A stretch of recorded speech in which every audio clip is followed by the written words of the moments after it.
Hello everyone, welcome to the Captain's video blog. We are Monday, September the 12th, 2016. I don't know why it suddenly escaped me, I was gonna make the same kind of excuses as for, the whole last week. But today I wrote the date like 5 times because, signing papers for your enrollment.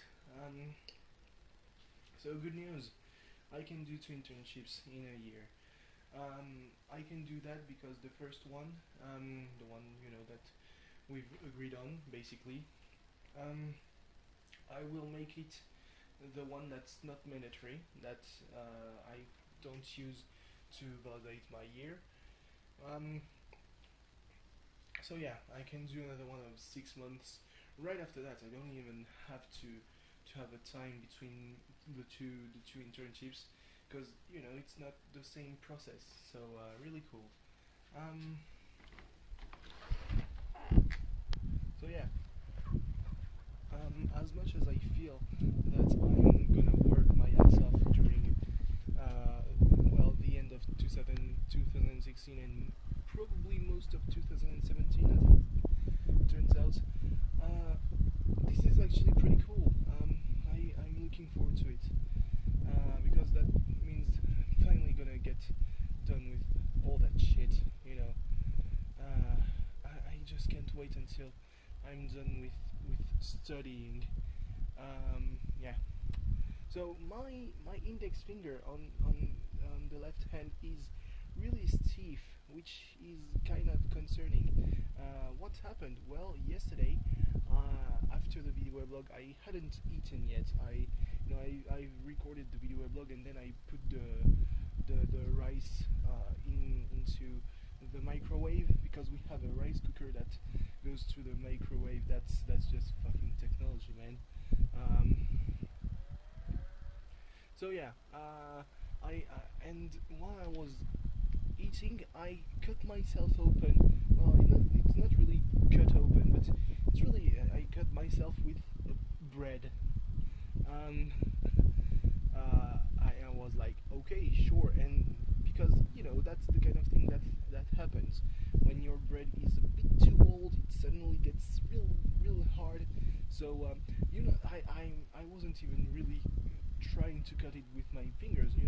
I was really going at it with my teeth most of the time, and I guess I was right, because going at it with my hands ended up with that. I just hope it's not infected, because I put some oxygenated water, that's even how you call it, on the scar. I hope that it's gonna get turn into a scar and not some kind of, well, let's not talk about that. So yeah, and then my computer had a blue screen, which I felt was just timely, after being turned on for like 5 days, finally you turn off. Oh boy, who cares if it's a bit forceful. So yeah, there's a bit of wind, which makes the exterior way more enjoyable than the interior. Like really, inside it is fucking hot, and I will not stand for that. I have been in the heat all damn day. Just forget about it. So it's like 3 a.m. So Raw is pretty well underway. This strategy of saying I'm not watching wrestling live so that I can go to sleep earlier is really not having the results I hoped it had, as experienced yesterday, where I watched more than half of Backlash, which was a very good show, top to bottom. The first match was the 6 men, the 6 women, the 6-pack challenge for the SmackDown Women's Championship. Becky Lynch won. Carmella was in the final after eliminating Nikki Bella, so that's really good. Everyone had a bit of action, really. I'm really glad that Becky Lynch won. I felt that it could only be 2 women. It was either going going to be Becky Lynch or Alexa Bliss, but Alexa Bliss got eliminated first, so you know, it just was, hey, it's gonna be Becky Lynch. But yeah, very enjoyable match. Really glad that it's the opener, because it's one of those matches where the crowd isn't really burnt out, except if you are at SummerSlam and you have already eaten 2 hours of pre-show. So yeah, it's a really good way to introduce the show. You know, you put a bar on the intensity that is to expect. There weren't a lot of matches, and the show was pretty short in itself. It was like the first few non-Big 4 pay-per-views that I watched when I started watching wrestling. So yeah, it was like 2 hours and a half, 2 hours, maybe a bit more, but not reaching the full 3 hours, and there were like 6 fights. So yeah, then was the match with the Usos and the High Bros. Pretty short, interesting look for the Usos, who have decided to go full-on edgy kids with, I mean, all black. I hope that it's like a test run, as you know, heel Samoans, so that you can have something ready for Roman Reigns when he hopefully eventually turns heel. It was very interesting, the dynamic of the new dynamic of the Usos. They were more, you know, they weren't moving everywhere. They were really targeting body parts, and they won by submission, which is really impressive. So yeah, that's really good for them. Next match was, so yeah, the Usos advanced, and they were going to face Rhino and Slayer. Rhino and Slayer won, which I think was the right thing to do. You know, I don't know. Maybe other people will disagree with me, but I felt like it was growing stale with the addition of all the kids and the segments at the house. I know we're gonna get more of that, because now that Slater has won, he has a contract, he has more money. So they're gonna buy like that double trailer. So yeah, it's definitely not over, but I felt like it was starting to be, well, the joke was there, and then you went too far with it. But not yet. I felt like if they were going to go until No Mercy, or maybe even Survivor Series with that, that would have been way too long. Good thing that Rhino and Slater won. They worked very well.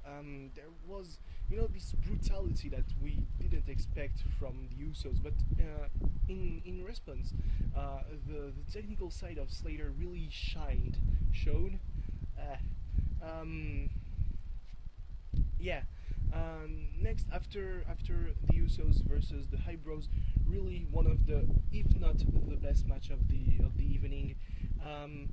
The match for the Intercontinental title, really going to elevate the Intercontinental title if you keep having matches like that between The Miz and Dolph Ziggler. The Miz was incredible. He can tell a story so well, and Dolph Ziggler, I mean, we've known that for years, but that's just now that he's getting back to his stuff from like 2013, when everyone was rooting for him.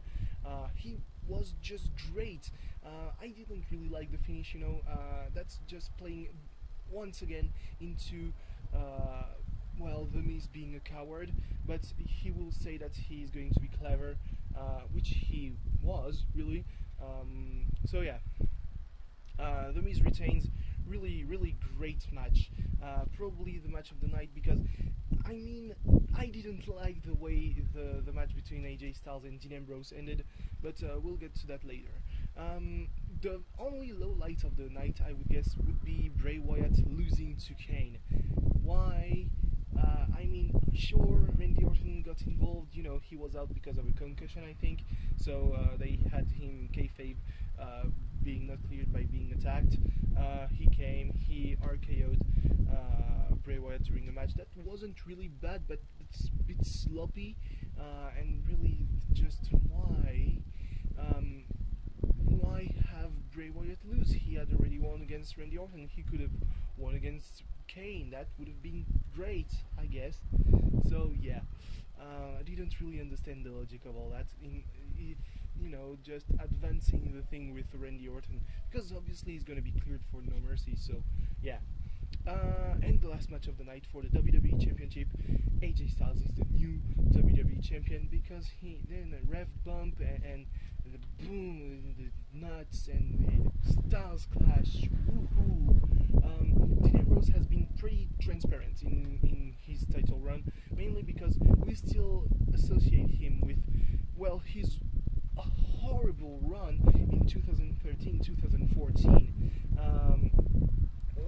Yeah, sure, he beat The Shield, he beat Seth Rollins, sure, he had his time on the limelight. It was, sorry, Dean Ambrose is not the Marty Jannetty. He was a punchline machine for most of his run. So yeah, I'm glad that he won. I'm glad that he had the title. I'm glad that he lost it to AJ Styles, who should be number one on the PWI 500 list. But yeah, it was made before, so I can understand why Roman Reigns is number one. AJ Styles is in his rookie year in the WWE, and he's already done so much. Beat John Cena, beat the champion, be the champion. Holy shit! Great stuff from AJ Styles. Hope he goes even to even higher lengths, because he should be what he says he is, the face that runs the place. So yeah, very solid show. I'm expecting more on SmackDown. Really, I'm really hyped, which is not something I can say about Raw, despite Kevin Owens being the champion. So yeah. Anyway, thanks for watching. See you tomorrow. Bye bye.